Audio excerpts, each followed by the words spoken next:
Hello everyone. दोस्तों, आजकल आप देख रहे होंगे कि हर दूसरे घर में जो है आपको डाइवोर्स के किस्से सुनने के लिए मिल जाएंगे, देखने के लिए मिल जाएंगे। नई जनरेशन में मतलब शादी जो है एक तरीके से देखा जाए ना तो सिर्फ एक मजाक सा बन के रह गई है, क्योंकि हर बच्चे को लगता है कि जो मैं कर रहा हूँ वो ही सही है। और उस वजह से जो ईगो है वो इतनी ज़्यादा दोनों के बीच में आ जाती है, दोनों पार्टनर्स में, कि वो रिश्ता जो है वो एक दिन बिखर जाता है, पूरी तरीके से टूट जाता है। तो अगर आप अपने जीवन में कुछ चीज़ों का ध्यान रखें, इवन शादी के बाद ही नहीं, शादी से पहले भी बहुत ज़्यादा ज़रूरी है कि आप कुछ चीज़ों पर ध्यान दें, ताकि बाद में आपको उस चीज़ के लिए सफ़र ना करना पड़े, उस चीज़ के लिए प्रॉब्लम ना हो, है ना। तो उस चीज़ में जो सबसे इम्पॉर्टेंट बात है कि होता क्या है ना कि जैसे शादी से पहले आजकल का जो फैशन बन गया है वो ये है कि ज़्यादातर तो लव मैरिजेस हो रही हैं, जिसमें दोनों पार्टनर्स एक दूसरे को जानते हैं, है ना। ऊपर से क्या होता है कि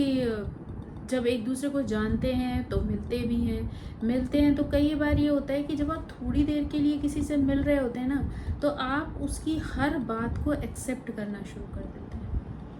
है ना। क्योंकि और शादी से पहले आपके ऊपर इतना ज़्यादा प्यार का जुनून होता है या रिश्ते का जुनून होता है कि आप सामने वाले की हर बात, वो जो भी कह रहा है, आपको लगता है हाँ ये ठीक है, हाँ ये ठीक है, हाँ ये ठीक है, हाँ, ठीक है। लेकिन क्या होता है कि वो चीज़ें सिर्फ थोड़ी देर के लिए हैं, तो आपने अभी की, आप एडजस्ट कर जाओगे, है ना। लेकिन जब वही चीज़ें शादी के बाद होना शुरू होती है ना, क्योंकि आप अपने पार्टनर के सामने ये दिखा रहे हो कि जो तुम बोलोगी वो होगा,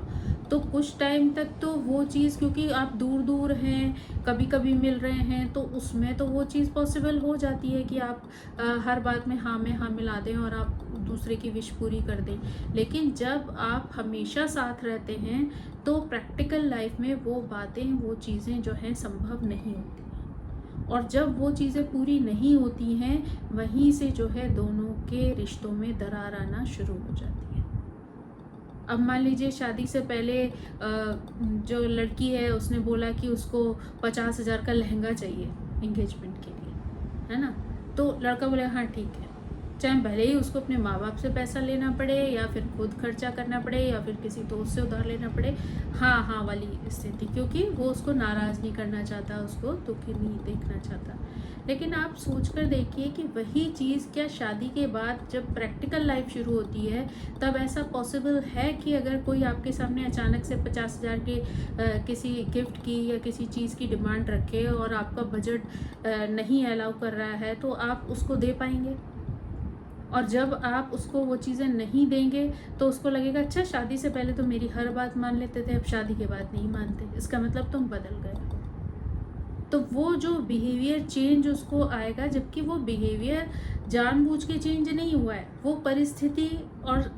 जो एक आपकी रूटीन लाइफ है उसकी वजह से वो चीज़ें डिफरेंट हैं, जैसी शादी से पहले थी वैसी नहीं है। लेकिन उसके बाद भी वो चीज़ें, क्योंकि आपने शादी से पहले दूसरे को ये एहसास करा दिया था कि तुम जो बोलोगी वो हो जाएगा और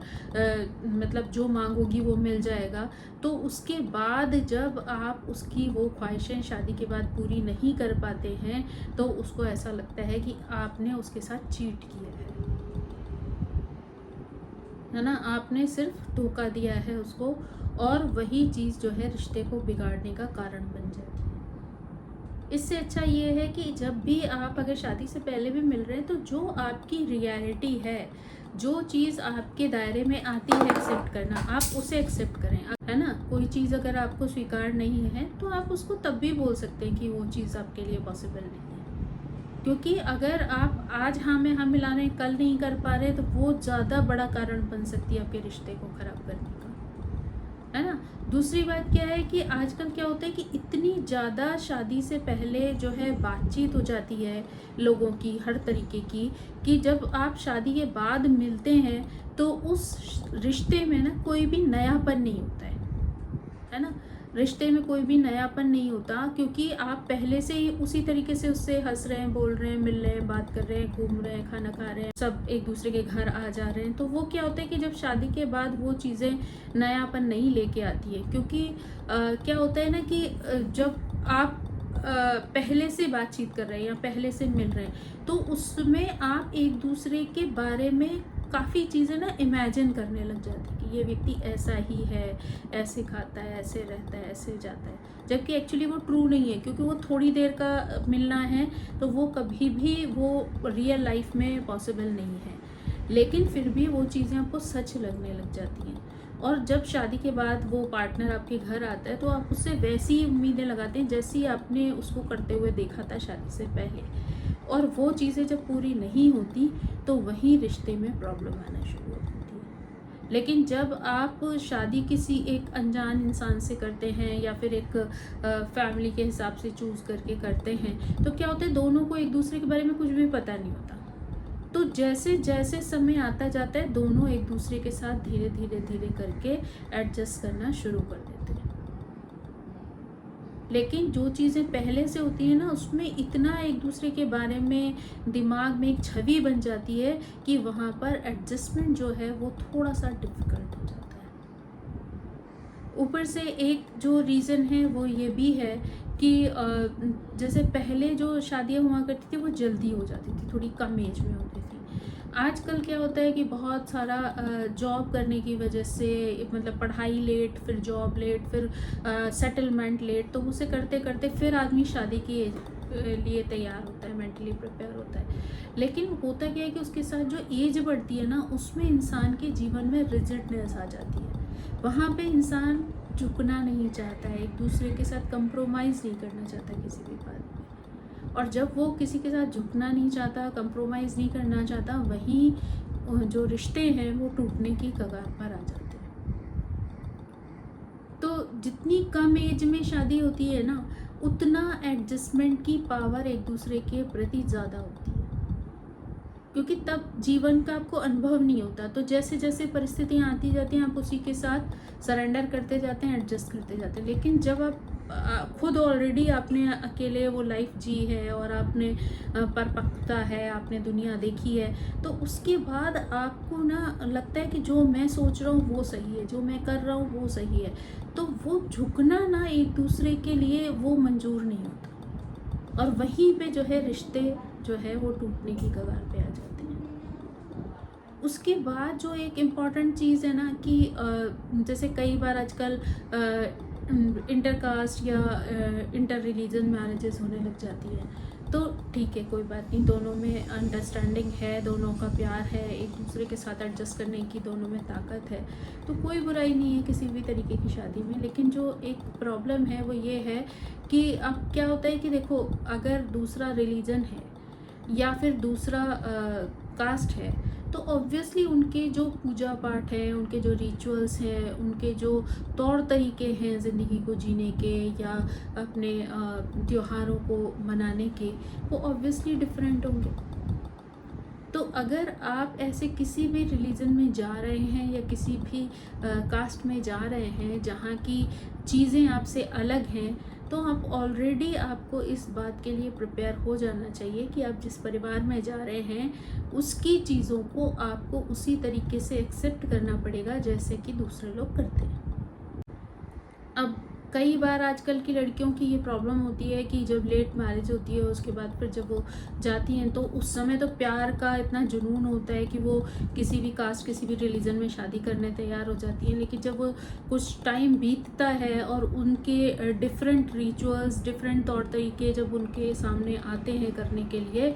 तो वो उन्हें करने से पूरी तरह मना कर, या फिर उनका बात बात में ये एक ताना होता है, हमारे मायके में तो ऐसे होता है, हमारे यहाँ तो ऐसे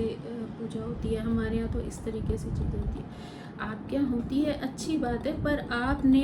खुद एक्सेप्ट किया है ना दूसरे रिलीजन, दूसरे कास्ट के मेंबर को अपने जीवन साथी बनाया है, तो जब आपने उसको साथी बनाया है तो उसकी चीज़ों को भी आपको अडॉप्ट करना पड़ेगा, उसकी चीज़ों को भी आपको सीखना पड़ेगा। ये नहीं है कि आप अगर उसकी चीज़ें सीख लेंगी तो आप अपने रिचुअल्स का अपमान करिए या अपने त्यौहार ना मनाइए या अपने तौर तरीके ना करिए, ऐसा नहीं है। लेकिन आप दोनों को भी तो सम्मान दे सकते हो ना, दोनों तौर तरीकों को अपना सकते हो, दोनों तरीके के पूजा पाठ अपनी लाइफ में कर सकते हो। तो उस समय तो क्योंकि बस शादी एक मोटिव होता है, तो आप हर बात में हाँ हाँ ठीक है हो जाएगा हो जाएगा, लेकिन जब उसके बाद फिर वो करने की बारी आती है तो वो चीज़ें ही आपके लिए तकलीफ बन जाती हैं कि नहीं मेरे यहाँ तो ऐसा नहीं होता, नहीं मैं तो ऐसा कभी करती नहीं, मुझे तो नहीं आता ये सब, है ना। तो ठीक है, अगर आपको नहीं आता तो वो सीखा जा सकता है, लेकिन आप करना ही नहीं चाहते तो उसको आपको सिखाया नहीं जा सकता, क्योंकि जब आपने ऑलरेडी एक बाउंड्री खींच रखी है कि आप नहीं करेंगे किसी दूसरे के त्योहारों को या उसके रिचुअल्स को, तो ऑब्वियस सी बात है कि फिर वो नहीं होंगे,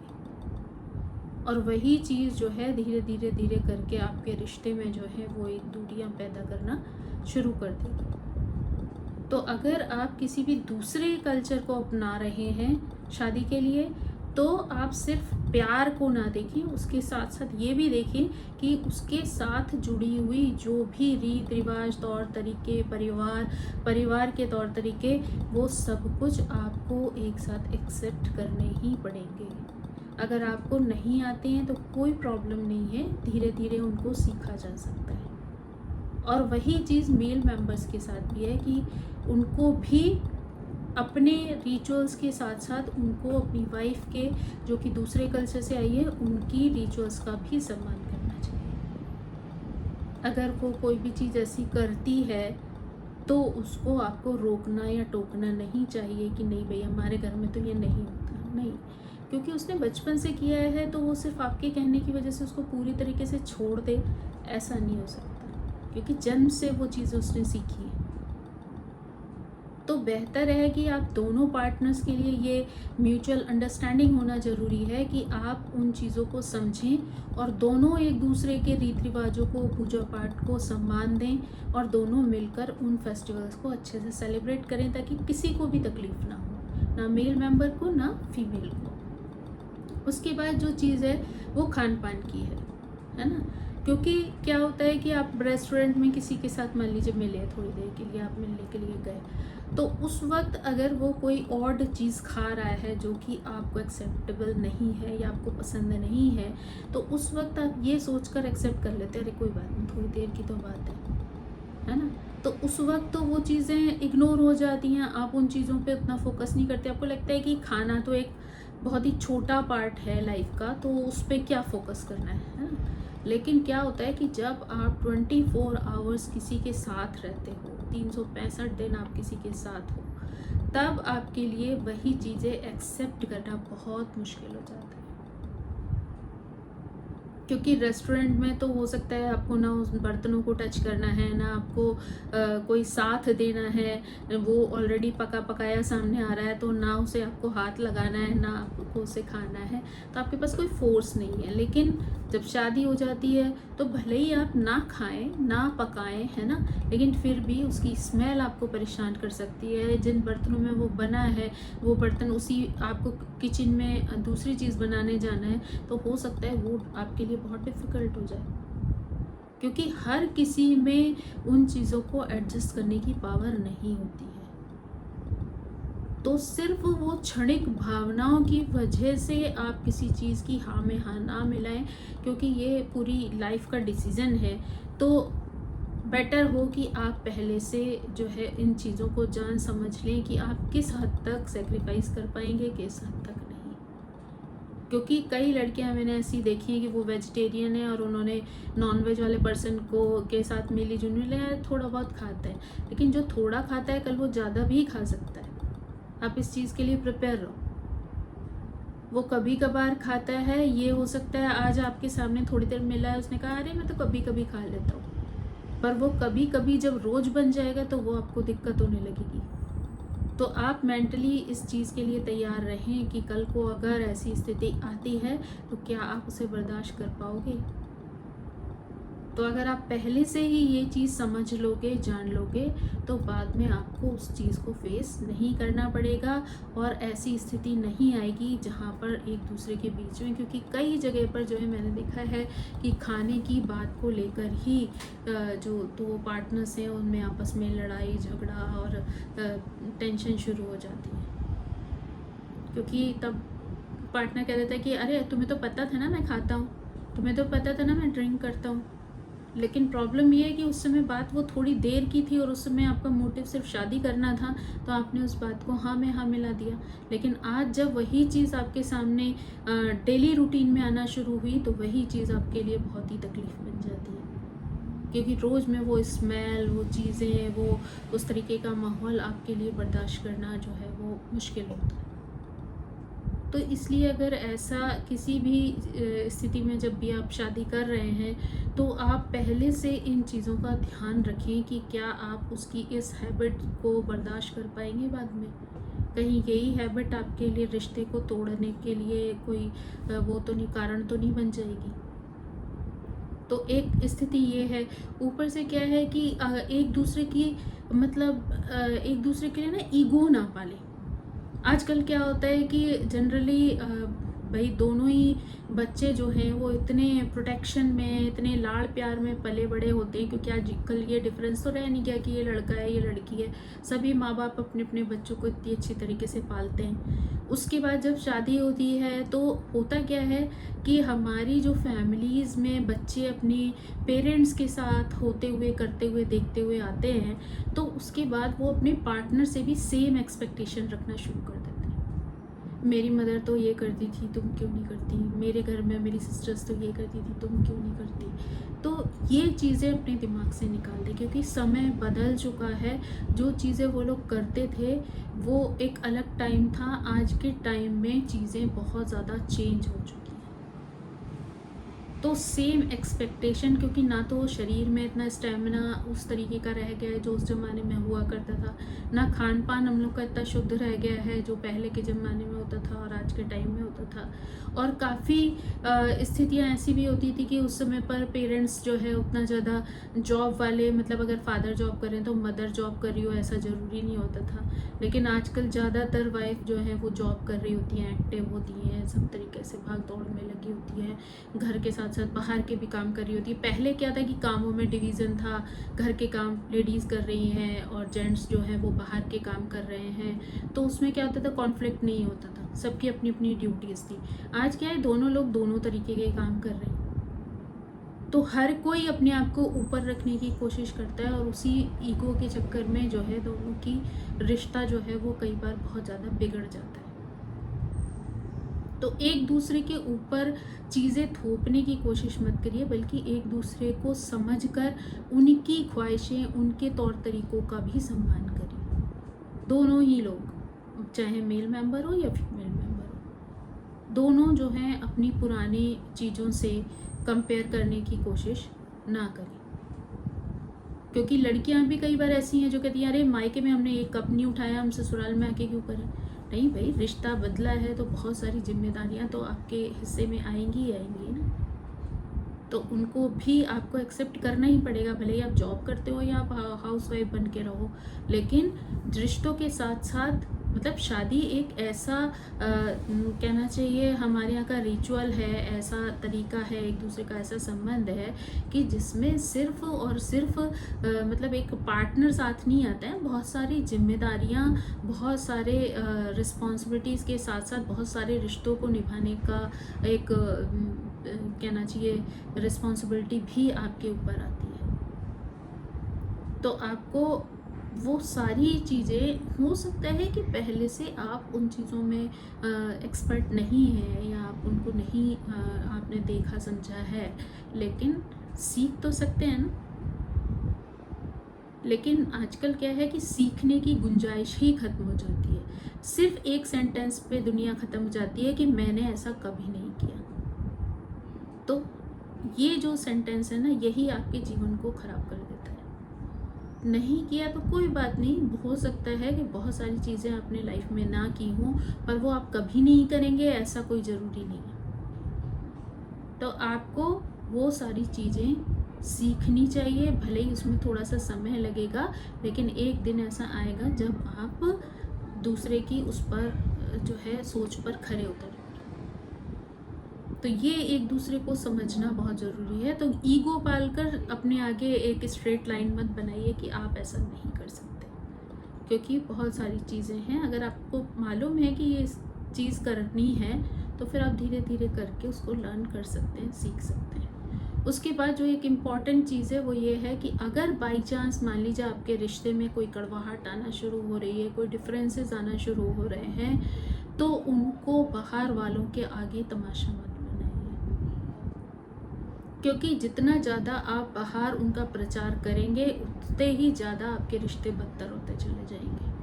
क्योंकि हर कोई अपनी सलाह देकर आपको चला जाएगा, और वो आप जब एंगर में होते हैं या एक निगेटिव थॉट में चल रहे होते हैं तो आप और भी ज़्यादा निगेटिव होते चले जाते हैं। तो बेहतर ये है कि अगर आप दोनों के बीच में कोई झगड़ा झंझट हुआ है तो आप भले ही अगर किसी की बात आप सुन भी रहे हैं ना, तो सिर्फ सुने, उसको दिल में ना बिठाएं, बल्कि आपस में बैठकर उन चीज़ों को सुधार करने की कोशिश करें। क्योंकि अगर आप दूसरों की बातों से प्रभावित होकर अपने रिश्ते को चलाएंगे तो आपका रिश्ता कभी भी नहीं चल सकता। तो चाहे वो माँ बाप हों, चाहे भाई बहन हों, चाहे दोस्त हों, सबकी बात सुनिए समझिए, लेकिन रिश्ता अगर आपको आगे बढ़ाना है तो किसी को भी बीच में ना आने दें। आप आपस में ही बातचीत करें, आपस में ही उन चीज़ों को सॉर्ट आउट करने की कोशिश करें, आपस में ही टैकल करें। और जब तक कोई बिल्कुल एक्सट्रीम सिचुएशन नहीं आती है लाइफ में, तब तक उन रिश्तों को तोड़ने की कोशिश ना करें, क्योंकि आजकल जो है नई जनरेशन ने रिश्तों को मजाक समझ लिया है कि 6 महीने रहे, नहीं पसंद आया छोड़ दिया, साल भर रहे, नहीं पसंद आया छोड़ दिया। अरे ये कोई आलू प्याज थोड़ी ना यार कि नहीं अच्छा लगा तो छोड़ दिया। और कोई भी, क्योंकि दो लोग दो अलग अलग परिवारों से आए हैं, आप सोचो एक ही फैमिली में 2 भाई बहन होते हैं तो ज़रूरी नहीं है दोनों भाई बहनों का नेचर बिल्कुल एक सा हो, दोनों का व्यवहार एक सा हो, दोनों का तौर तरीका एक सा हो। तो फिर अगर एक फैमिली में पैदा होने वाले, एक माँ बाप से पैदा होने वाले लोगों का बिहेवियर सेम नहीं हो सकता, तो 2 अलग अलग जगह से आने वाले लोगों का बिहेवियर कैसे सेम हो सकता है, या सोच कैसे सेम हो सकती है। तो ऑब्वियसली एक दूसरे के साथ एडजस्ट करने में टाइम लगता है, एक दूसरे को समझने में टाइम लगता है, तो इसलिए एक दूसरे को थोड़ा समय दें, उनको समझने की कोशिश करें, उनको सीखने की कोशिश करें।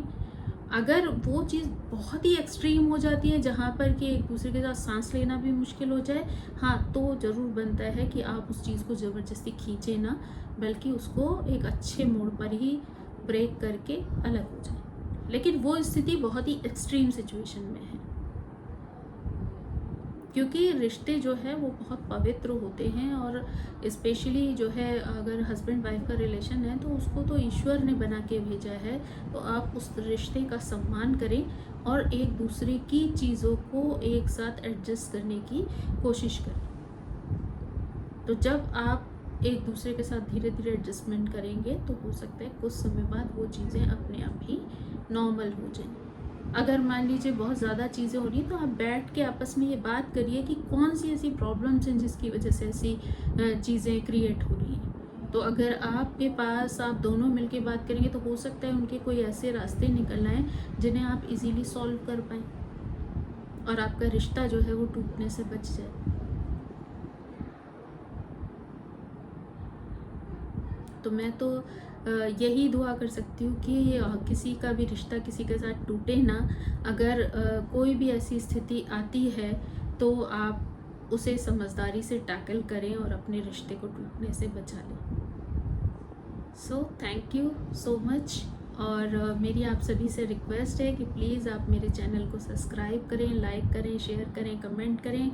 अगर आप मेरे साथ किसी भी तरीके की कोई चर्चा चाहते हैं तो उस विषय को अपने कमेंट बॉक्स में लिखें ताकि मैं उस पर आपके साथ बातचीत कर सकूं। Thank you so much. Bye bye.